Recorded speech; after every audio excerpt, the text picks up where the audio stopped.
Wednesday, Thursday, 28th, 29th May, Moscow. 2 long, frustrating days of negotiations followed in Moscow, with the team desperate to continue but being thwarted at every turn. The safekeeping of personal funds as well as the expedition money presented us with a worry, especially in lawless Moscow.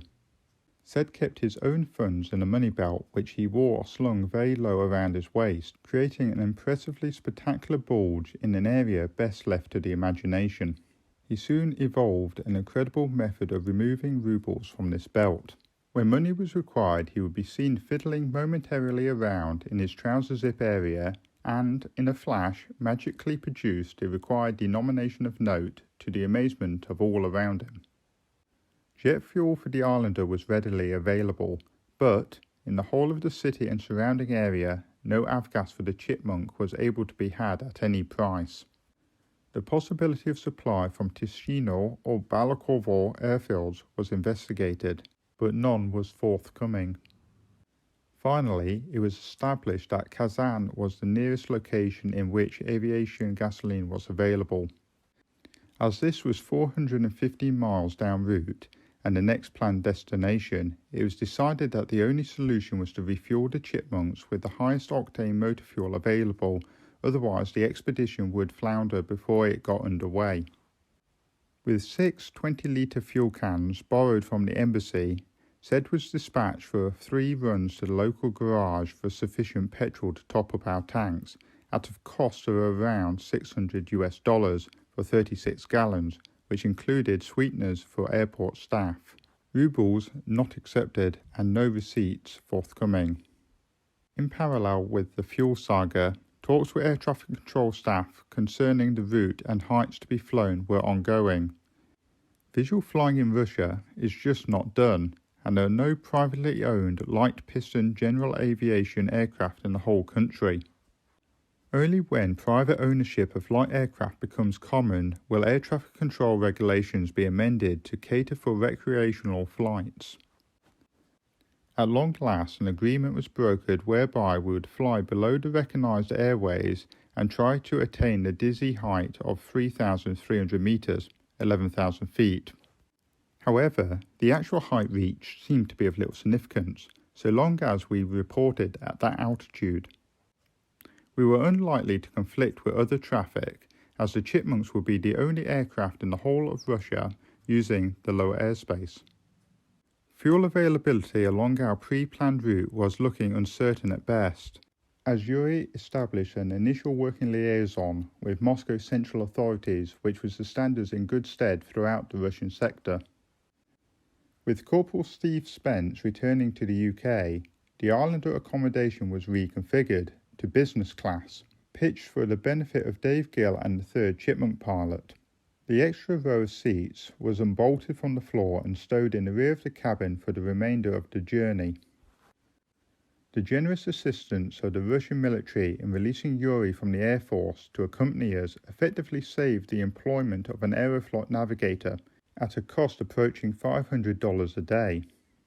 Russian military authorities, unlike our own MOD, have an enlightened approach to staff payment because of the inadequate funding and the poor state of the general economy. When working for outside agencies, UN operations, famine relief, etc., individuals are expected to negotiate their own rates of pay and allowances directly with their employers at the time.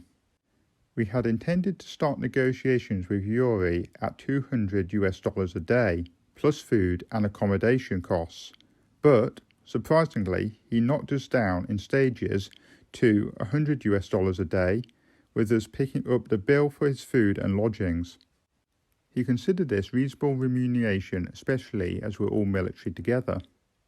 We also agreed within the team to pay him an end-of-trip bonus, in addition to the airfare for the 5,000-mile return to Peskov from Andera. Considering the long hours worked and the miracles he engineered in the more difficult areas of the Bunju, African expression meaning bush wilderness, the overall sum of $4,500 was a small price to pay for such dedicated application to the task. With pace settled and fuel in the tanks, we were able to plan for a departure on the 30th of May, provided bureaucracy did not hold us back any longer. Anticipating an early takeoff, we stayed overnight in the basic Aeroflot crew hotel alongside the airport boundary fence to avoid the early morning rush hour traffic from the city. Our intention to use motor fuel for the Chipmunks had now filtered through the hierarchy of the Russian Air Force, resulting in a visit to the hotel by Major General Taryanin and his ADC.